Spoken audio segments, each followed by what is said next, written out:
Aqui não, aqui a física, Copérnico, Galileu, esses caras estão descobrindo aqui essas leis da física. Quer dizer, a Terra gira em torno do Sol e não o contrário. Né? O mundo não acaba no abismo. Né? O mundo então, essas mudanças são revolucionárias no pensamento. Isso se reproduz também na pintura e na escultura. Né? E também como explicar Deus agora nesse novo mundo. Não é?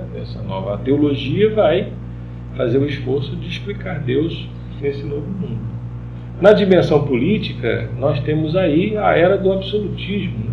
Do Estado moderno. Você tem aí a aristocracia, o rei, a família dele, esse cenário todo nababesco, aristocrático, da nobreza. Não é? Por quê? O rei, olha só a questão do pensamento teológico, que é também político. O rei passa a ter um direito divino. Quem estabelece o rei é Deus. Jean Baudin, século XVI, século XVII, já vai falar: o poder do rei é um poder dado por Deus. O rei pode estar até preso numa masmorra, mas foi Deus quem o instituiu. Ok? E ninguém pode fazer nada. Então, o direito divino dos reis é filosoficamente instituído para dar legitimidade a uma aristocracia, preguiçosa, ociosa, que vivia só do Fausto, da exploração das terras e da economia do Estado que está nascendo, e também da aliança que ela vai fazer com a burguesia, que é outra classe que também vai ser fundamental. Há uma outra gravura aqui também que eu coloco. Eu falei do Descartes, que é antes desses caras aqui. Isso aqui já é século XVII. Esses pensadores aqui são representantes do pensamento iluminista. Tá? Alguns deles eram protestantes. John Locke era protestante. Tá bom? Voltaire eu acho que não era, não. Jean-Jacques Rousseau tem uma perspectiva cristã. E esses enciclopedistas aí, o Diderot, D'Alembert, e esses. O John Locke é muito interessante. John Locke.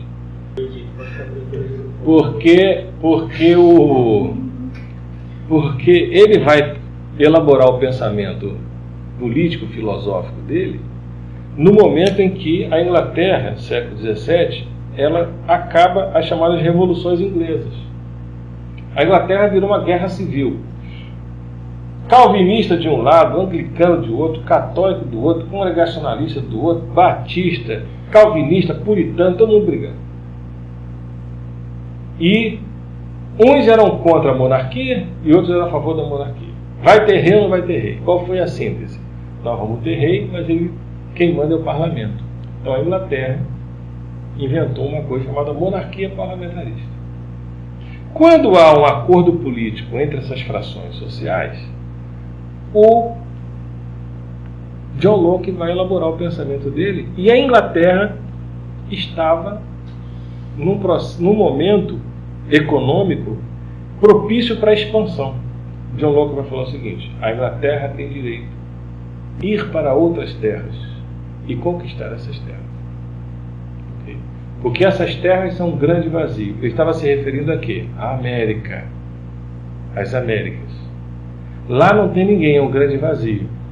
E se os povos que lá estão, que são bárbaros, selvagens, resistirem à conquista, a Inglaterra tem direito de fazer a guerra justa e ainda ser indenizada pelos custos da guerra. E ainda falam que esse cara é protestante. Presbiteriano. Ou anglicano, não sei. Tá? Então, a Inglaterra então se lança para a colonização das Américas. Né? Mas esse pensamento não era só de John Locke da Inglaterra. Portugal e Espanha também reproduziram um pouco isso aqui. Olha, Brasil, a América Espanhola, aquilo lá é terra de ninguém. Não, a terra era de alguém. Na América Espanhola você tinha as civilizações, incas, astecas, maias. E aqui na América Portuguesa você tinha as etnias, as nações indígenas. E assim, você tem sistema de irrigação, você tem um sistema urbano, você tem práticas de intervenção cirúrgica que não tinha na Europa, até mesmo a matemática, a análise de astros, astrologia. Agora, tudo dentro de uma concepção muito religiosa, muito mística, né? Que alguns vão dizer que foi por causa disso que eles foram submetidos, mas eu acho que é questão da força, da violência, né? Eles tinham tudo, mas não tinham pólvora. A pólvora fez toda a diferença. Okay? De repente você fazia um fogo assim, aquilo no imaginário dessas civilizações era algo... Era Deus, o próprio Pison, né, o Américo Vespucci lá, era tido como um Deus, né?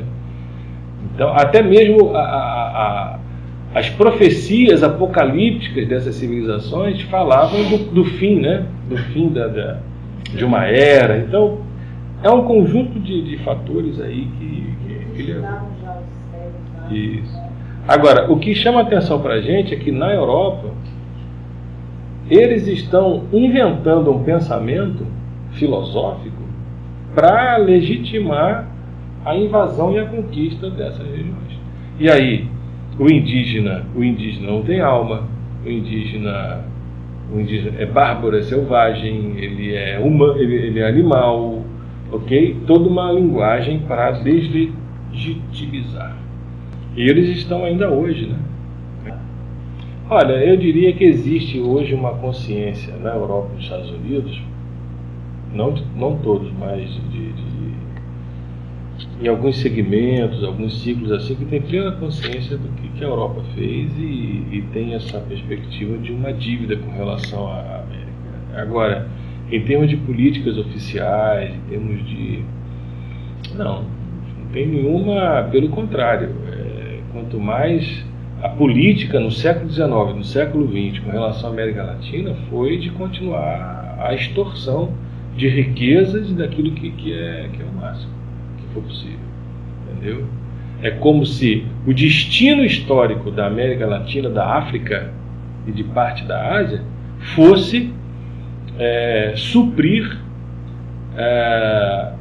a fatia da humanidade que é superior, né, que está na Europa e nos Estados Unidos. Então, o destino do imigrante latino nos Estados Unidos é trabalhar no McDonald's, é trabalhar nos serviços básicos, quem vem da Tailândia, quem vem da Ásia, ok? Por quê? E na Europa também isso acontece, os serviços mais...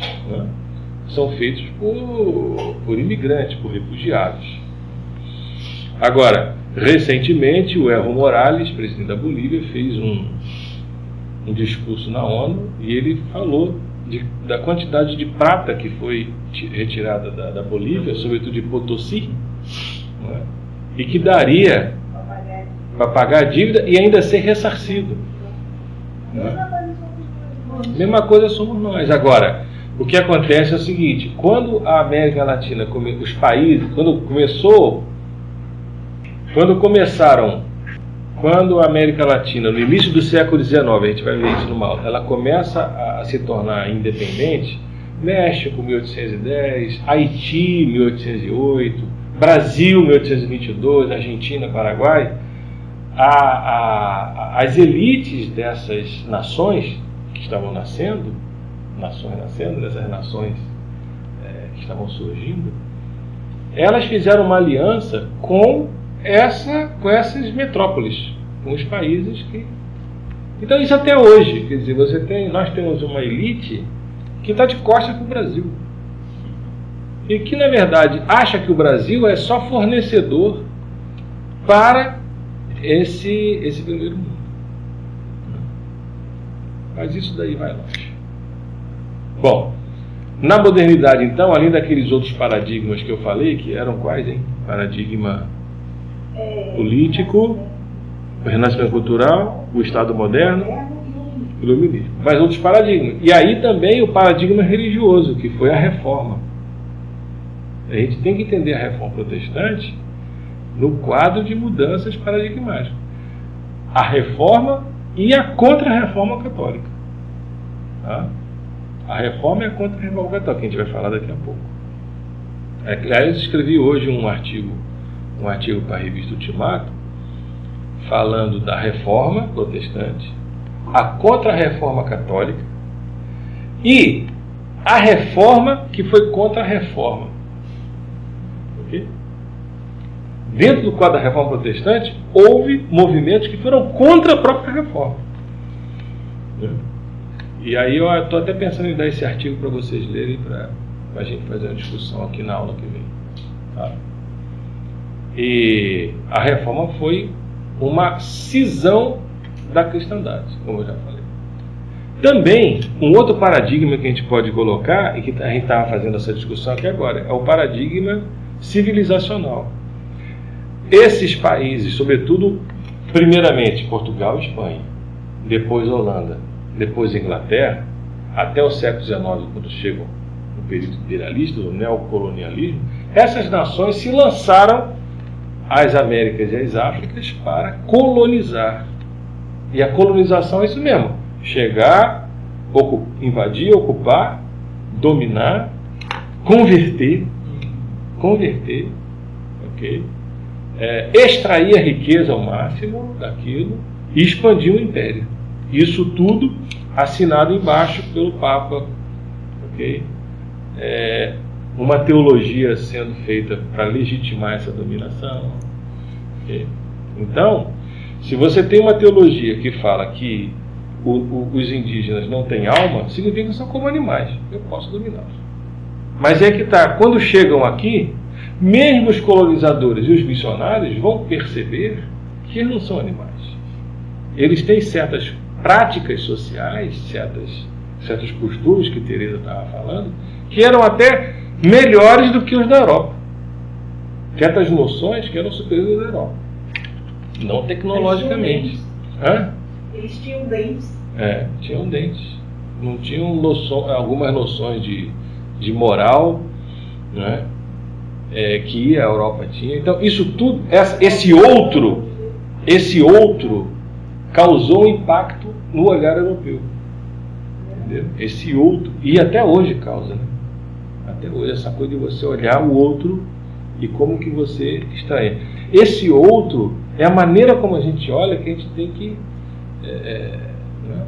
Isso aconteceu com o europeu. Né? Bom, um outro paradigma também, e a gente vai voltar a falar sobre essa questão da colonização, que é central também, porque ela fazia parte do projeto da cristandade. Avança o império, avança a economia, avança a religião. Tá bom? Se na Europa se perdeu o cristianismo para os protestantes heréticos, agora a gente vai ter uma nova cristandade nas Américas. Tá? O paradigma econômico, a expansão marítima e comercial, também chamado de mercantilismo, né? E aí a gente, coisa que talvez não seja estranha para vocês, esses termos, mas é o avanço de um tipo do capitalismo capitalismo mercantil, que está par e passo acontecendo com essas mudanças paradigmáticas e com essa colonização. Obrigado. Agora, não podemos esquecer que a Europa estava pressionada. Estava pressionada pelos muçulmanos, tanto em Constantinopla como no norte da África. Ok? Pressionada. O Império Otomano estava lá em Constantinopla, na boca da Europa para entrar. E ali os alemães segurando a barra ali. Tá? E essa ameaça era uma ameaça que, se acontecesse, nem sei como é que seria o mundo hoje se os turcos otomanos invadissem a Europa. Okay? Com uma civilização, de certa forma, superior à Europa, militarmente superior, okay? Civilizacionalmente também, mais intelectualizada do que a Europa. Okay? A história seria outra. Tá? E para desafogar a Europa, essa Europa central, pressionada pelos otomanos, cindida pela reforma protestante, não é? As grandes descobertas vieram como assim, um desafogo. 1492, a ida para a África, lá o Cabo da Boa Esperança, chegando nas Índias, depois a América, né? e também o Brasil. Tá? Esse mapa, ele é importantíssimo, esse mapa aí. Tá? Ele é um mapa de 1570, ali está muito pequeno para vocês verem, não sei se dá para ver. É o primeiro mapa, primeiro atlas moderno de verdade. Os mapas até então eram mapas muito precários. Nesse momento aqui, os instrumentos de navegação já tinham se aperfeiçoado, astrolábio, né, a bússola e essas coisas assim. E já se tinha uma convicção de que a Terra não era um abismo, era quadrado. E o que há de novo nesse mapa aí? É que a região do mundo que está no centro do mapa é a Europa. Então, a própria configuração do mapa é uma configuração ideológica. Uma configuração ideológica. E o centro é o Oceano Atlântico. Se eu virar esse mapa ao contrário, o centro não é o Oceano Atlântico, onde as grandes navegações já estão acontecendo. Não é? Mas vejam que a América do Sul, a América Latina, a América do Sul está toda equivocada aí também, né, nas medidas, ok? Mas são as limitações da época, ok? E o comércio na Europa, que era feito ali nas bordas da Europa, da África e também na América, né, no mar Mediterrâneo, com a pressão, né, otomana e também a decadência, as novas rotas para a América e para a África, e até chegando nas Índias, dando uma volta, foram fundamentais para o desafogo da Europa. Essas foram então mudanças fundamentais. E a gente só pode entender a América Latina, o Brasil, no conjunto desse cenário aí. Okay? Desse cenário. Alguma questão sobre essa primeira parte que eu queria conversar um pouco mais para a gente entrar agora falando das reformas, da reforma protestante e da contra-reforma. Então, quando a gente fala do alvorecer da modernidade, nós estamos no espaço de 2 séculos. O mundo passa a ser esse mundo que tem a Europa como centro, né? E dentro da Europa também, uma região mais central, esse mundo passa a ser mais interligado. Alguns diriam até que a globalização começa aqui. A globalização quando Cristóvão Colombo chega na América. E a volta na África é feita chegando-se nas Índias, e você tem um mundo mais conectado e mais globalizado. Esse mundo em transformação, assim, eu diria até uma transformação acelerada em todas as dimensões da política, da economia, da religião, da cultura, do pensamento, né? Nesse conjunto de mudanças acontece a reforma na Europa. E se vocês perceberam bem aí o título, eu não estou chamando de reforma protestante, estou chamando de reformas na Europa. Eu posso pensar a reforma como um acontecimento homogêneo, único, ok? E geralmente quando se usa a palavra no singular, está se referindo como se a reforma fosse o mesmo evento igual em todas as localidades e regiões e países onde ela aconteceu, e não foi. Eu prefiro usar a expressão reformas na Europa, porque você tem uma reforma protestante, tá? Dentro da reforma protestante, o que a gente pode chamar de reforma luterana, a reforma calvinista, a reforma anglicana e a reforma anabatista. A reforma anabatista ela tem as suas próprias singularidades e distinções com relação ao luterano, calvinista e anglicano, que é também chamada de reforma radical. Ok? A reforma radical. Da reforma radical, não é? De onde lá dos anabatistas, dos camponeses, Thomas Müntzer, Karlstadt e outros camaradas assim, você tem uma série de movimentos que vai chegar até Wittenberg. Okay? Até Wittenberg. Não somente a reforma protestante e as chamadas reformas radicais, mas a própria contra-reforma católica, né? Que foi também uma reforma. Né? A reforma católica foi uma reforma.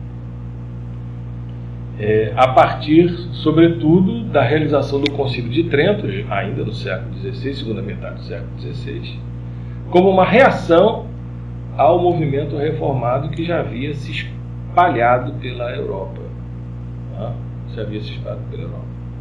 Então, a reforma, ela foi um movimento plural, né, de diversidade de concepções teológicas, de concepções eclesiológicas, de concepções eclesiásticas, até de concepções litúrgicas também. Né? Você tem aí um caldo bem plural e bem rico. Né?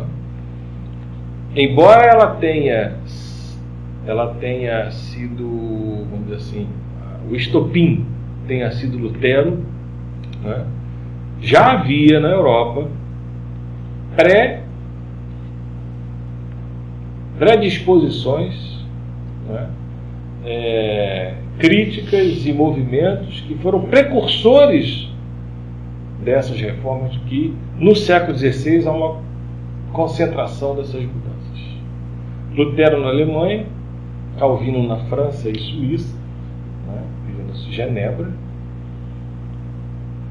os anglicanos na Inglaterra, batistas no sul da Alemanha, região da Áustria, aquela região ali do chamado campesinato. Ok? Dos anabatistas nós tivemos desdobramentos de separatistas, independentes, já indo para o século XVII, né, em diante do século XVIII. Não coloquei ali batistas, menonitas, congregacionalistas, né? De alguma forma vem como desdobramento desses movimentos radicais. O anabatismo, em que o anabatismo se distingue da reforma luterana, calvinista e anglicana? A reforma calvinista, luterana e anglicana foram reformas ligadas à emergência do Estado moderno, reformas que fizeram uma aliança, vamos dizer assim, com a aristocracia, com os príncipes, com as elites governantes, com as classes dominantes. Os anabatistas não. Os anabatistas foram exclusivamente uma reforma que surgiu e foi engendrada pelos camponeses, pelos pobres, pelos trabalhadores. Olha, os anabatistas inicialmente eles aderiram à reforma de Lutero na Alemanha, porque eles eram luteranos, eles se diziam, né, protestantes, luteranos, e começaram a formar, mas houve um racha, para variar, já no movimento luterano, de dois intelectuais, dois professores universitários que eram colegas do Lutero na Universidade de Wittenberg, o Karlstadt, que era um deles. Eu falei dois, mas era o Karlstadt. Karlstadt rompe com Lutero a partir de um certo momento, inclusive uma ruptura teológica e pessoal, tá bom? Porque Karlstadt entendia que a reforma tinha que se radicalizar. A reforma tinha que trazer uma nova ordem social. Okay? E os camponeses estavam sendo alfabetizados com a tradução da Bíblia de Lutero e começaram a ler a Bíblia e começaram a reinterpretar o mundo e a sua realidade material, né, a sua materialidade, a partir da leitura das Escrituras e também dos pressupostos da reforma, sobretudo o sacerdócio universal dos santos. O sacerdócio universal dos santos, que igualava todo mundo diante de Deus, ok? era um passo para se pensar o seguinte: se todo mundo é igual perante Deus, por que as propriedades também não são? Okay? Por que socialmente uns têm mais e outros têm menos? Né? Então, você tem uma sociedade excludente, opressora, com miséria, pobreza e com trabalho duro. Vem esse pensamento, ou esses pressupostos da reforma, e esse pessoal vai pensar assim: o reino de Deus que vai chegar. Agora todos são iguais. E temos que levar esses avanços sociais. Como se não bastasse, Karlstadt e uma outra liderança também, mais carismática do que Karlstadt, Karlstadt era um militante radical, né? Era um político radical. Mas Thomas Müntzer foi um pastor que aderiu à reforma protestante. Só que Thomas Müntzer, ele tinha uma postura, uma presença carismática, no sentido até moderno do termo mesmo, de sonhos, de revelações. E Karlstadt, juntamente com Thomas Müntzer, eles incluem, eles trazem para os pressupostos da reforma elementos apocalípticos e milenaristas. Okay? O fim do mundo está próximo, o reino de Deus nós vamos fazer, o reino de Deus vai chegar, e a terra vai ser dada para todos. A terra de todos, com comida, com fartura, com trabalho para todo mundo, era um ideal utópico, vamos dizer assim, apocalíptico, lá da Idade Média, vindo da Idade Média. Era uma utopia medieval. E agora, então, é como se essa utopia estivesse muito próxima. Então, eles faziam reuniões de êxtases religiosos, eles faziam reuniões que seriam hoje, não vou chamar de pentecostais, mas umas reuniões com transe religioso, com visões, com revelações. E eles começaram a se fortalecer naquela região da Alemanha. Eles começaram a se fortalecer naquela região da Alemanha e começaram então a ameaçar a ordem estabelecida. Porque no pensamento medieval, a sociedade medieval é uma sociedade estamental. Tem gente que está por cima e tem gente que está por baixo. O clero e a aristocracia manda e a propriedade de terra. E os servos obedecem e trabalham. Essa ordem, de repente, foi ameaçada. Qual foi o resultado dessa radicalização? O massacre, já dizem até alguns, de 100 mil camponeses. Entendeu? Ordenados pelos príncipes protestantes e com a anuência conflituosa de Martim Lutero. Lutero condenava a violência, mas ele também condenava a desobediência ao Estado. Ele condenava a desobediência às autoridades. E do ponto de vista dele, o que os camponeses estavam fazendo era uma desobediência a Deus. Porque desobedecer à autoridade é desobedecer a Deus. Não sei se vocês já ouviram esse discurso hoje. E aí, Lutero ele se vê numa situação delicada em que ele acaba justificando a ação de repressão contra os anabatistas camponeses, mas quando ele viu o massacre que aconteceu, foi um morticínio muito andado. Entendeu? Esse é um dos momentos em que eu chamo da reforma contra a reforma, em que os anabatistas camponeses, com ingenuidade, com misticismo, com milenarismo, com o apocalipsismo, eles vão lutar contra os caras que são cavaleiros.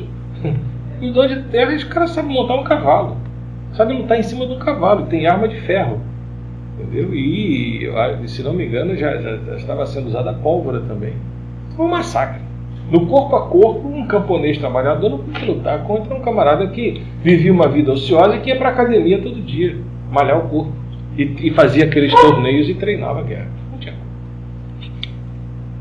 A descrição de uma batalha que eu não sei precisar exatamente, em que eram camponeses contra o exército, né, da aristocracia aqui, dos nobres, e o exército camponês. Todo mundo com foice para lutar. E isso é eles.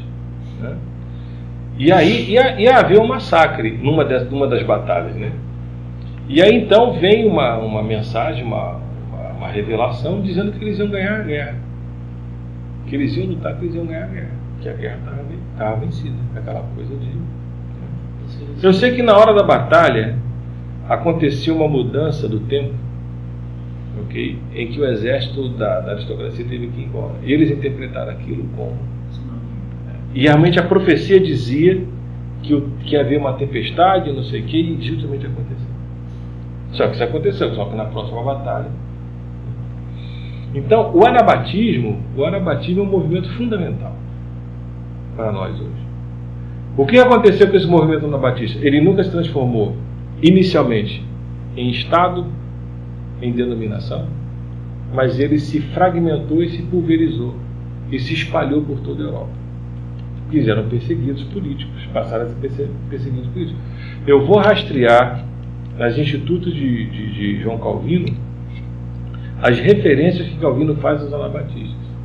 São referências, assim, as mais negativas e deprimentes possíveis, de xingar os anabatistas. Agora, independente não, junto com a questão religiosa, havia uma convulsão social na Europa. Se você tem uma parcela majoritária da população que passa fome, que trabalha, que tem medo de ir para o inferno, não é? Que tem que pagar as indulgências, que está vendo o padre ou bispo vivendo uma vida nababesca, com as suas concubinas, não é? É claro que é um momento, uma convulsão social, é um estado de tensão, de revolta. Daí que as ideias da Reforma Protestante, eu falo isso também no artigo, a ideia da salvação naquele contexto foi revolucionária. Revolucionária, porque a salvação agora é o indivíduo que decide, não é um padre, não é um sacerdote. Eu não dependo daquele cara para ser salvo. Eu posso crer, eu creio.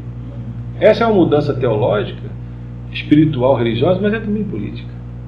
A justificação pela fé, que Lutero coloca, é o indivíduo que decide ele com Deus, com relação à questão da justiça. Não vem de obras, não vem de um aparato sacerdotal, sacramental, não vem de flagelo, não vem de autos flagelar, de cumprir votos, promessas e santos, não vem de uma mediação, mas vem do indivíduo sozinho diante de Deus. Ele e Deus. A Reforma Protestante institui uma solidão do homem com Deus no mundo. E esse individualismo que eu estava falando antes advém, segundo alguns, desse pressuposto da Reforma. Dessa coisa do indivíduo que ele tem que se resolver diante dele e diante de Deus, o seu destino na terra e também depois da morte. E esses camponeses, então, estão vivendo uma situação social que Engels, companheiro de Marx, vai chamá-los de precursores do comunismo na Europa. Eles são proto-comunistas. Eles não sabiam.